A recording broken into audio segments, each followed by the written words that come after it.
ओम श्री गुरुवे नमः। नमस्कार दोस्तों, हाजिर हम एक और वीडियो में।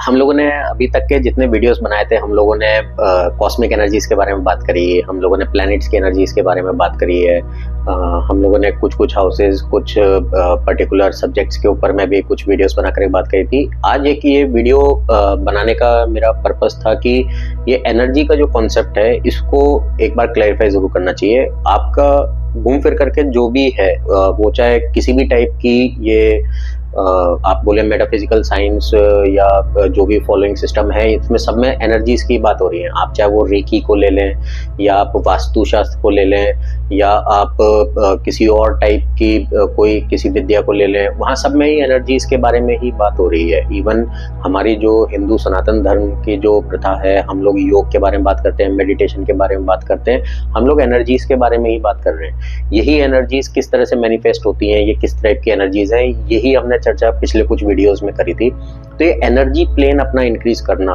Overall that is the most important thing. आप एक्चुअली एनर्जीज में ही प्ले कर रहे हैं। आपका अगर एनर्जी डेफिसिट है, तो जिस पर्टिकुलर जगह पर है, जिस पर्टिकुलर टाइप का एनर्जी डेफिसिट है, वहां से आपको प्रॉब्लम आती है और हम ये बोलते हैं कि ये ग्रह आपका खराब है, ये आपकी दशा खराब है, या इस तरह का आपका सिचुएशन चल रही है। तो कुंडली के अंदर में भी, हॉरोस्कोप में भी बेसिकली तो आपके ज़ोडिएक साइंस ही हैं, जहाँ पे कि हम लोगों को कुंडली को, जैसे मैंने शुरू के वीडियोस में बताया था कि बर्थ चार्ट होता है कि जब बर्थ के टाइम पे जो भी कॉस्मिक प्लेसमेंट थी अलग अलग प्लैनेट्स की और ज़ोडिएक साइंस की, तो उसको इम्प्रिंट किया गया है।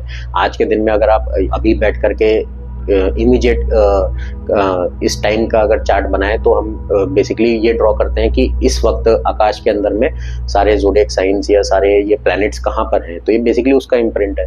तो वहाँ से कुछ एनर्जीज हैं और वो आपको इफेक्ट कर रही हैं। आपका अपना एनर्जी प्लेन कैसा है कि आप उसके साथ में किस तरह से इंटरेक्ट कर रहे हैं, ये सारा उसी के बारे में चर्चा है। वहीं से लेकर के ही उसका एक तरीके से मैथमेटिकल इंटरप्रिटेशन है, फिर उसका एक प्रेडिक्टिव एनालिसिस है, और वहाँ से प्रेडिक्शंस दी जाती हैं कि आपके साथ में ये ऐसा ऐसा हुआ था और ये इस तरह का आगे होता दिख रहा है। तो ये प्रेडिक्टिव पार्ट है फिर एस्ट्रोलॉजी का। पर बेसिक एनर्जीज जो है, वो मेरे हिसाब से हर व्यक्ति को एक बेसिक अंडरस्टैंडिंग होनी चाहिए कि वो कहाँ पे क्या ऑपरेट कर रहा है और अपना बेसिक एनर्जी स्टेट कैसे बढ़ा सकता है। अगर आप हायर एनर्जी स्टेट पर हैं, आप यकीन मानिए कि कोई भी ग्रह, प्लैनेट या कोई भी वो चीज़ आपको तंग परेशान नहीं कर सकती। आप डेफिसिट में होते हैं तभी आप परेशान होते हैं। तो आप अपना एनर्जी स्टेट बढ़ाएं, अपनी एनर्जीज को फालतू ज़ाया नहीं करें। मतलब फॉर एग्जाम्पल, आप अपनी नीड से ज़्यादा अगर खाते हैं, ये सबके साथ ही होता है, आप देख सकते हैं। अगर आप नीड से ज़्यादा, आपकी जो बॉडी की रिक्वायरमेंट उससे ज़्यादा खाते हैं, किसी दिन फीस्ट किया, किसी दिन अच्छा लग रहा है, किसी दिन कंफर्ट फूड खा रहे हैं, तो आपके बॉडी को काफ़ी टाइम लगता है उसे डाइजेस्ट करने में, वेस्ट को निकालने में, डिटॉक्स करने में। तो उतनी एनर्जी वेस्ट होती है ना। आप बेसिकली उतना एनर्जी का आउटफ्लो कर रहे हैं। आप किसी भी एक्टिविटी में ज़्यादा लगे, आप even at a mental level, आप मान लीजिए आपको बहुत ज़्यादा किसी चीज़ को लेकर के जेलस हैं, फ्रस्ट्रेटेड हैं, आप सीवियर स्ट्रेस में हैं, आप अपना कांस्टेंट एनर्जी आउटफ्लो कर रहे हैं, और आप कॉन्स्टेंटली आप एक डिप्रेस्ड एनर्जी स्टेट में है, डिफ्लेटेड एनर्जी स्टेट में है, आप डिप्राइव्ड एनर्जी स्टेट में है, आपको अपनी एनर्जी कम लग रही है, इसलिए आप कुछ उससे बाहर नहीं निकल पा रहे हैं। आपको बेसिकली हायर एनर्जी स्टेट की तरफ जाना है कि आपको छोटी बड़ी कोई प्रॉब्लम लाइफ की परेशान ही नहीं करे, आप समभाव रह पाएं, आप किसी भी तरह की परेशानियों को, किसी भी तरह के उतार चढ़ाव को झेल सकें। इसीलिए तो कहा जाता है कि आप पूजा करते हैं, या आप मंदिर जाते हैं, या आप किसी तरह के सत्कर्म करते हैं, तो वो बेसिकली ये नहीं होता कि आपका बुरा समय नहीं आएगा, आप बुरा समय झेल जाएंगे, उसी के लिए तो होता है। तो आप अपना एनर्जी स्टेट बढ़ाएं। मान लीजिए कुछ लोग कहते हैं कि हमने बहुत बड़े कोई संत महात्मा है, उन्होंने खाना पीना छोड़ दिया, तो वो 2 दिन के लिए, 4 दिन के लिए ठीक है, आपने खाना पीना छोड़ दिया, लेकिन अगर आप उसको 10 दिन, 15 दिन, 20 दिन बाद देखेंगे, तो आपकी बॉडी में ऐसे एनर्जी ही नहीं रही। आपकी बॉडी में अगर एनर्जी नहीं है, तो आपके हार्मोनल इफेक्ट होंगे, आपके बॉडीली फंक्शंस इफेक्ट होंगे, तो आपका माइंड इफेक्ट होगा। तो जब आपके अंदर एनर्जी नहीं है, तो आप क्या ही कर लेंगे। तो एक ये तो बैलेंस है। आप ऐसे नहीं है कि आपने सब कुछ ही छोड़ छाड़ दिया है तो आप बहुत ही धार्मिक या बहुत ही संत इंसान हो गए, वैसा नहीं। आपको एनर्जीज होनी चाहिए आपकी बॉडी में, एक सही मात्रा में आपको अपने सारी प्रक्रियाएं करनी चाहिए, और आप एक हायर एनर्जी स्टेट प्लेन में होने चाहिए कि जिससे आप लाइफ की अच्छी बुरी सब प्रॉब्लम्स को झेल पाएं। अभी मान लीजिए आप सुबह उठ करके सिर्फ घूमने ही जाते हैं, मैं आपको बहुत अच्छा सा उदाहरण देता हूँ। मान लीजिए आप सुबह उठ करके अपना बिस्तर बनाते हैं, कपड़े बदलते हैं, जूते पहनते हैं, आप नीचे उतरते हैं, ये आपने सैटर्न का काम किया। ये सैटर्न टाइप की एनर्जीज है, डेली मीनिंगलेस, मतलब डेली का जॉब है, जो थैंकलेस जॉब है, ये करना है। तो ये से सैटर्न हुआ, आप नीचे उतर करके वॉक करने लगे। जैसे आप वॉक करने लगते हैं तो बेसिकली आप केतु को टारगेट कर रहे हैं। केतु का काम है एंग्जाइटी देना। केतु के लिए walking is the best remedy. आप अगर सुबह वॉक कर रहे हैं तो आप केतु को टारगेट कर रहे हैं, केतु की एनर्जीज को एक तरीके से साध रहे हैं। उसके बाद में आपके शरीर से पसीना निकलता है तो मंगल की एनर्जी है। मंगल की एनर्जी है कि जो आपकी बॉडी को डिटॉक्स करती है, आपको कुछ भी करने का साहस देती है। आपके शरीर से पसीना निकलता है तो वो मंगल की एनर्जी है। आप वहाँ पे ठंडी हवा, अगर जहाँ पे आप वॉक कर रहे हैं वहाँ पे ठंडी हवा चल रही है तो ये जुपिटर है, ये आपको अच्छे थॉट्स देती है। आप यहाँ पे पेड़ पौधे देखते हैं हरे भरे, ये आपको मून आपका ठीक करती है। आपको एक अलग सी खुशी महसूस होती है कि यहाँ पे इतने पेड़ पौधे हैं, वेजिटेशन है, जहाँ पे भी आप घूम रहे हैं। अगर आप वहाँ पे कुछ फूल देखते हैं, फल लगे हुए देखते हैं तो ये शुक्र की एनर्जी है, वो आपको दिखा रही है कि ये आपका एक तरीके से डिजायरेबल है, ये आपका फल है जो कि आपके एक फ्रूट लगा है या फल लगा है, वो सुंदरता उसमें जो दिखती है तो वो शुक्र की एनर्जी है। सूर्य की किरणें आती हैं सुबह सुबह में, बोला जाता है कि विटामिन डी लेने के लिए उगते हुए सूरज के साथ में जाइए, थोड़ी बहुत सनलाइट आपको पड़नी चाहिए। वो उगते सूरज की सनलाइट है, वो सूरज की सनलाइट आपके सूर्य के लिए है। आप मोटा मोटी सारे ग्रह तो खाली एक सुबह की वॉकिंग से ही कर सकते हैं। अगर ये सारे ग्रह आप साथ लेते हैं, ये सारी एनर्जीज आप साथ लेते हैं सिर्फ एक सुबह उठ करके, और उसके बाद में आप जाते हैं, नहाते हैं, धोते हैं, तैयार होते हैं, अपने आप को क्लीन रखते हैं, हाइजीनिक रखते हैं, ऐसे ये सिंपल डेली रिचुअल ही तो है। ये भी अगर आप कर लें तो भी आपके एनर्जीज को ये अपना एक बैलेंस में ले आता है, आपको एक हायर एनर्जी प्लेन पे लेकर के जाता है।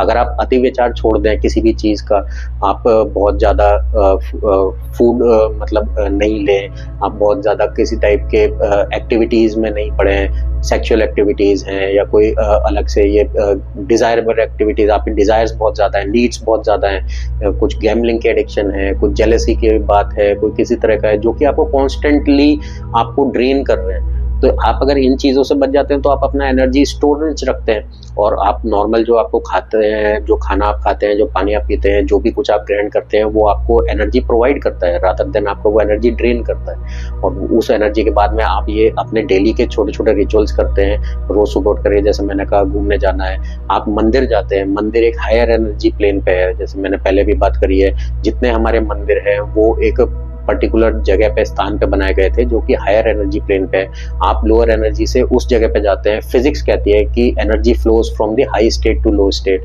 तो आप ऐसी जगह पे जाते हैं, मंदिर की जो जगह है, पूजा की जो स्थान है जो कि हायर एनर्जी प्लेन पे है, लोग वहाँ पे मंत्र उच्चारण करते हैं, उस जगह की एक ऑरा होती है, वहाँ पे एक साफ सफाई होती है, वहाँ पे मंत्र उच्चारण, मंत्र जाप होता है, घंटे बज रहे होते हैं, वहाँ पे एक एनर्जी होती है, आप उसे ग्रहण करके आते हैं, आप अपना एनर्जी प्लेन बढ़ाते हैं। आप मान लीजिए आप कोई अच्छा कर्म करते हैं, अब मान लीजिए आपकी ताकत है कुछ देने की, करने की, आपने किसी की मदद करी, उससे आपको एक खुशी मिलती है, वो आपका एक एनर्जी प्लेन बढ़ाती है। अगर आप हायर एनर्जी प्लेन पर हैं तो नेचुरली आपके जितने सारे प्लैनेट्स हैं वो सारे अपने आप जो है सिस्टमेटिकली ठीक होते चले जाते हैं, क्योंकि आप एक हायर एनर्जी प्लेन पे हैं। तो कहीं पे भी कोई प्लैनेटरी एनर्जी अगर आपके डेफिसिट में कुछ है तो वो कंपनसेट हो जाएगी।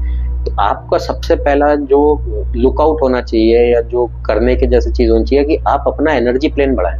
अगर आप मान लीजिए पास्ट के बारे में बहुत ज्यादा सोच रहे हैं तो आप ट्रॉमा में रहेंगे या कुछ उसमें रहेंगे, आप पुरानी चीज़ों के बैगेज कैरी करते रहेंगे, इमोशनल बैगेज होगा, मेंटल लेवल पे होगा, फिर वो फिजिकली मैनिफेस्ट होने लगेगा, आपको वो बीमारियां देने लगेगा, तो आप वहाँ से फंसे हुए हैं। अगर आप बहुत ज़्यादा फ्यूचर के बारे में सोच रहे हैं तो लोग कहते हैं कि जैसे मैनिफेस्टेशन है आज के टाइम में, आप फ्यूचर को इमेजिन कर रहे हैं, फ्यूचर के बारे में सोच रहे हैं, फ्यूचर में चले जा रहे हैं, कुछ कुछ इमेजिन कर रहे हैं, कुछ कुछ ड्रीम कर रहे हैं, सोच रहे हैं, लिख रहे हैं, वहाँ पे स्टक है, तो भी आप एनर्जी ड्रेन आउट कर रहे हैं, आप कहीं ना कुछ तो इनपुट दे ही रहे हैं। तो हमारा योग का सिद्धांत तो ये कहता है कि आप जब मेडिटेट कर रहे हैं, आप अपनी सारी एनर्जीज एकत्रित करके इस वक्त, इस समय, इस सेकंड पे, इस एक पल पे ले आइए। यही है जो भी जितनी भी ब्रीदिंग एक्सरसाइज है, वो चाहे काल भैरव तंत्र में हो, चाहे वो योग में हो, या जो कुछ भी है, वो बस यही तो कह रहे हैं कि सांसों पे ध्यान दीजिए और अपनी सारी एनर्जीज इधर उधर से जो कि पास्ट में है, फ्यूचर में है, यहाँ सोच रही है, वहाँ सोच रही है, सबको धीरे धीरे एकत्रित करके एक जगह, एक स्थान पे, इधर पे ले आइए।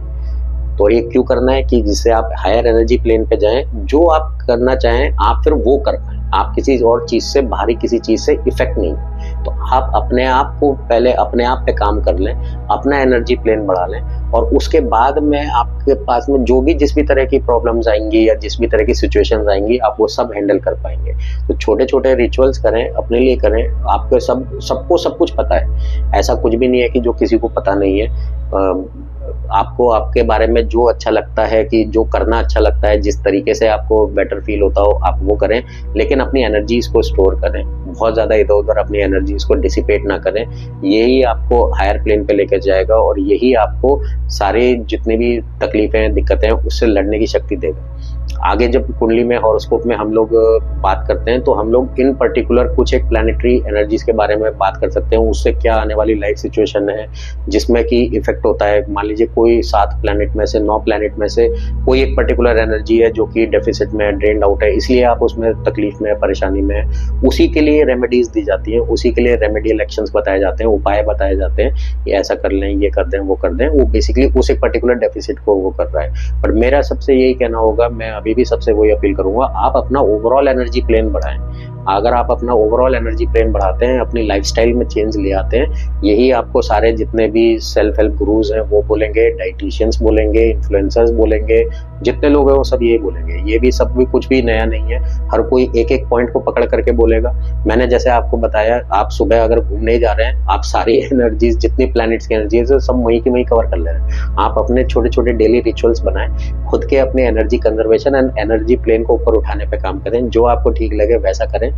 और आई होप कि इससे आपका मतलब आने वाले टाइम में आपकी अपनी capability to withstand, to face things, वो इम्प्रूव होगी। आप एज अ ह्यूमन बीइंग और बेहतर हो पाएंगे। बाकी जो पर्टिकुलर प्लैनेटरी एनर्जीज या उसके आने वाली जो सिचुएशंस होती हैं लाइफ में, उसके बारे में हम आने वाले वीडियोस में जरूर चर्चा करेंगे। तो आई होप ये वीडियो आपको पसंद आए। थैंक यू, नमस्कार। Kindly subscribe and also share the video.